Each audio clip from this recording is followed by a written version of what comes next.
दोस्तों नमस्कार। दुनिया के सबसे बदनाम और यौन अपराधी मानव तस्कर जेफरी एप्स्टीन की फाइलों में भारत के प्रधानमंत्री नरेंद्र मोदी का नाम भी आया है। अमेरिकी सरकार के जस्टिस डिपार्टमेंट ने आज ही लाखों पन्ने एप्स्टीन से जुड़े हुए सार्वजनिक कर दिए और जस्टिस डिपार्टमेंट ने आज खुले तौर पर कहा कि यह दूसरा मौका है जब अमेरिकी जस्टिस डिपार्टमेंट को यह लगता है कि यौन अपराधी जेफरी एप्स्टीन से जुड़ी जितनी भी फाइलें हैं उन्हें सार्वजनिक करना चाहिए। तकरीबन 30 लाख पेज हैं, 1,80,000 तस्वीरें हैं, 2,000 वीडियो हैं जिसको सार्वजनिक किया गया। लेकिन महत्वपूर्ण है कि भारत के प्रधानमंत्री नरेंद्र मोदी के साथ एप्स्टीन का जिक्र एक ईमेल के जरिए उन कागज के पन्नों में उभर कर सामने आया है।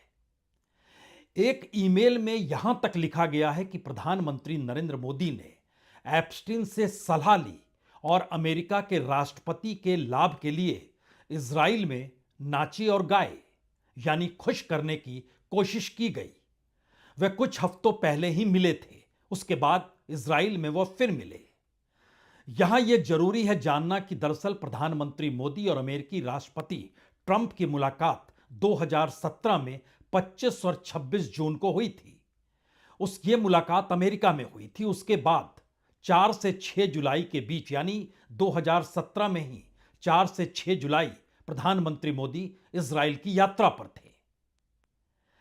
इस कागज के पन्ने को लेकर देश की राजनीति में भूचाल आ गया है। कांग्रेस की तरफ से बहुत सारे सवाल इस बात को लेकर पूछे गए हैं कि प्रधानमंत्री मोदी एप्स्टीन से कैसी सलाह ले रहे थे। यह भी जानने की कोशिश कांग्रेस कर रही है क्या वाकई इस तर्ज पे सलाह लेने के बाद, इन परिस्थितियों के बाद सरकार का क्या कहना है। हालांकि इसके तुरंत बाद भारत के विदेश मंत्रालय की तरफ से एक सफाई भी आई। उन्होंने खुले तौर पर यह कहा कि दरअसल प्रधानमंत्री मोदी इजराइल जरूर गए थे और वह एक सरकारी यात्रा थी। इसके अलावे जो कुछ भी लिखा गया है वह एक बकवास के अलावे कुछ भी नहीं है। यानी जिस एप्स्टीन के पन्नों में प्रधानमंत्री मोदी के जिक्र के साथ इजराइल यात्रा से जुड़े तमाम कथनी करनी का जिक्र है, वो सिर्फ एक बकवास है और वो एक अपराधी है और अपराधी की बात पर भरोसा बिल्कुल नहीं करना चाहिए। लेकिन कांग्रेस ने इससे हटकर और भी सवाल किए कि दुनिया भर के भीतर जब यह बड़ा सवाल हो चला है कि यौन अपराधी और मानव तस्कर जेफरी एप्स्टीन के साथ दुनिया की तमाम शख्सियतों जिनके भी नाम आ रहे हैं, किसी ने इस तर्ज पर अभी चीजें खारिज की नहीं है। और इन सब के बीच अगर नाम आया है तो इन दस्तावेजों पर जवाब राजनीतिक तौर पर भी देना चाहिए, यह कांग्रेस कह रही है। जो ईमेल का कागज है उसे आप जरा पहले देख लीजिए।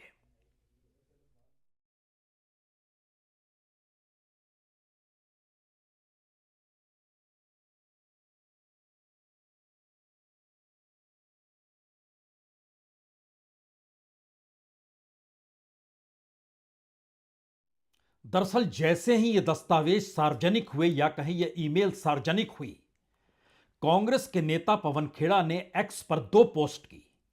उन्होंने लिखा कि यह राष्ट्रीय शर्म का विषय है। प्रधानमंत्री किस लिए जेफरी एप्स्टीन की सलाह ले रहे थे। और पहली पोस्ट में खेड़ा ने लिखा, दरअसल जेफरी एप्स्टीन को अमेरिका में मानव तस्करी, नाबालिगों के यौन शोषण और बलात्कार का दोषी ठहराया गया है। वो लिखते हैं कि भारत के प्रधानमंत्री नरेंद्र मोदी ने उसकी सलाह मानी। अमेरिका के राष्ट्रपति को फायदा पहुंचाने के लिए इजराइल में जो कुछ किया, ऑब्लिक में लिखा गया है नाच गाना किया। कुछ हफ्ते पहले उनकी मुलाकात हुई थी और यह काम कर गया। इसके बाद कांग्रेस के नेता ने लिखा कि दरअसल अमेरिकी जस्टिस डिपार्टमेंट की लिंक जो हम शेयर कर रहे हैं उसमें भारत के प्रधानमंत्री का नाम एक ऐसे बदनाम व्यक्ति के इतने करीब होना उनके फैसले, पारदर्शिता और कूटनीतिक मर्यादा पर गंभीर सवाल खड़े करता है। और अब यह साफ है कि प्रधानमंत्री का एप्स्टीन के साथ सीधा संबंध रहा है, जिसकी अब तक कोई साफ वजह सामने आई नहीं है। इन सब के तुरंत बाद विदेश मंत्रालय ने एक बयान जारी किया। न सिर्फ बयान जारी किया बल्कि बयान के साथ साथ खुद विदेश मंत्रालय के प्रवक्ता रणधीर सिंह सामने आए। अंग्रेजी और हिंदी दोनों भाषाओं में उन्होंने इस पूरे मामले को लेकर खुले तौर पर कहा, यह सिर्फ और सिर्फ बकवास है। लेकिन उसके भीतर जो एक शब्द इजराइल यात्रा को लिखा गया है, तो 2017 में प्रधानमंत्री मोदी ने इजराइल की यात्रा जरूर की थी, लेकिन बाकी बातें जो इजराइल यात्रा से जोड़ी गई है उसका कोई सिर पैर नहीं है। उन्होंने क्या कहा, सुन लीजिए। तथाकथित इप्स्टीन फाइल्स के एक ईमेल मैसेज की रिपोर्ट देखी है, जिसमें प्रधानमंत्री और उनके इजराइल यात्रा का जिक्र है।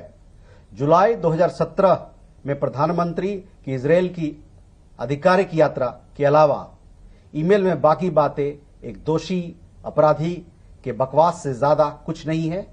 इन्हें उसी तिरस्कार से नजरअंदाज करना चाहिए जिसके वो लायक है। यानी प्रधानमंत्री मोदी की इजराइल यात्रा हुई थी, लेकिन उस इजराइल यात्रा को लेकर अगर एप्स्टीन जिक्र कर रहा है और विदेश मंत्रालय ने उसे सिर्फ बकवास बताया, तो इन सब के बीच भारत की राजनीति में यह उफान इसलिए आएगा या आना शुरू हो गया है क्योंकि एप्स्टीन की बदनाम एलिट लोगों की लिस्ट सामने आने के बाद दुनिया भर के कई देशों में और कई शख्सियतों को लेकर लगातार विवाद चल रहा है। और फिर एप्स्टीन और प्रधानमंत्री मोदी के बीच इस ईमेल के जरिए जो जिक्र हो रहा है उसको कांग्रेस ने देश की इज्जत और अंतर्राष्ट्रीय छवि से जोड़ते हुए इसे गंभीर मुद्दा भी बताया और 3 सवाल भी किए और कहा कि प्रधानमंत्री मोदी को खुद सामने आकर इसका जवाब देना चाहिए। पहला सवाल किया गया कि वे जेफरी एप्स्टीन की सलाह किस लिए ले रहे थे। दूसरा सवाल किया गया इजराइल में अमेरिकी राष्ट्रपति के किस लाभ के लिए यह नाच गाने की व्यवस्था थी। और तीसरा सवाल है मैसेज में जो लिखा गया इट वर्कड, जो ईमेल में मैसेज है उसमें यह लिखा गया, तो सवाल है तो कौन सी कामयाबी हासिल हुई है। यानी इन सब के बीच कांग्रेस तीखे तरीके से जिन चीजों को उठा रही है उसका जिक्र दरअसल 2019 का है और बकायदा स्क्रीनशॉट लेकर कांग्रेस की तरफ से पवन खेड़ा ने उसको शेयर किया और उसमें स्क्रीनशॉट में जो लिखा हुआ है 24 मई 2019 की तारीख है उसमें दर्ज है। और 24 मई 2019 को प्रधानमंत्री मोदी ने भारत के प्रधानमंत्री के तौर पर दूसरी बार शपथ ली थी। और कुछ दिन पहले जेफरी एप्स्टीन ने स्टीव बैनन, जो ट्रंप के करीबी हैं, उनको बताया कि एप्स्टीन मोदी के साथ एक दिलचस्प बैठक हुई है। मोदी ने उन्हें बताया कि यानी वाशिंगटन में कोई उनसे बात नहीं करता है और मोदी ने उसे बताया कि मुख्य दुश्मन चीन है और उसका क्षेत्र में उसका प्रॉक्सी पाकिस्तान। यानी इन दोनों दुश्मनों का जिक्र भी हुआ इस ईमेल के भीतर और कहें तो चैट के भीतर। मोदी स्टीव बैनन के विजन से पूरी तरह सहमत है। स्टीव बैनन को मोदी से मिलना चाहिए और एप्स्टीन इसे सेट कर सकता है। इन तमाम चीजों का जिक्र इन डॉक्यूमेंट्स के भीतर है।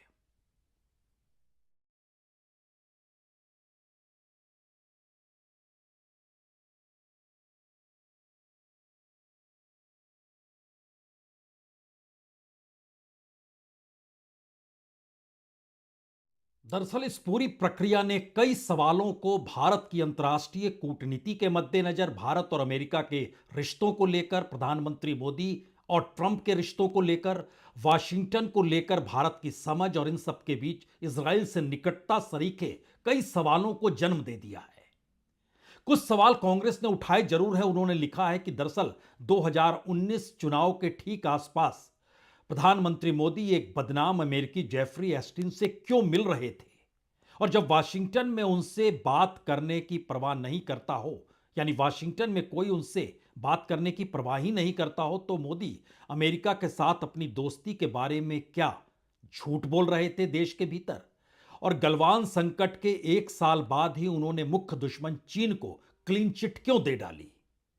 और इन सब के बीच अमेरिकी मीडिया, कार्यकारी रणनीतिकार या कहें राजनीतिक रणनीतिकार पंडित स्टीव बैनन के किस विजन से मोदी सहमत हैं और क्या बैनन और मोदी के बीच यह प्रस्तावित बैठक हुई जिसकी चर्चा ईमेल में है।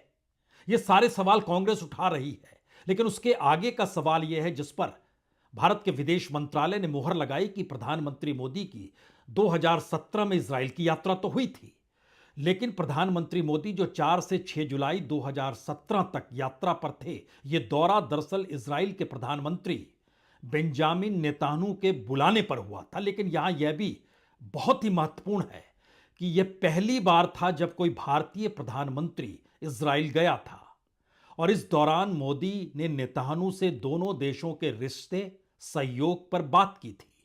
उन्होंने राष्ट्रपति रूवेन रिवलिन से भी मुलाकात की थी और हाइफा में भारतीय सैनिकों को श्रद्धांजलि दी थी। तेल अवीव में भारतीय समुदाय को संबोधित किया था। और यह दौरा भारत इजराइल के संबंध के लिए अब भी बहुत महत्वपूर्ण माना जाता है, और खास तौर से तब जब माना जा रहा है कि फरवरी के आखिरी हफ्ते में प्रधानमंत्री मोदी इजराइल की दूसरी यात्रा करने जा रहे हैं। और ठीक उससे पहले इजराइल की यात्रा को लेकर जो एप्स्टीन फाइल में प्रधानमंत्री मोदी के नाम का जिक्र और अमेरिका या ट्रंप को रिझाने का जिक्र जिस तरीके से है, जाहिर है भारत की राजनीति यहां पर रुकती नहीं है। भारत की राजनीति के भीतर आए भूचाल की यह पहली आहट जरूर हो सकती है। बहुत बहुत शुक्रिया, बहुत बहुत शुक्रिया।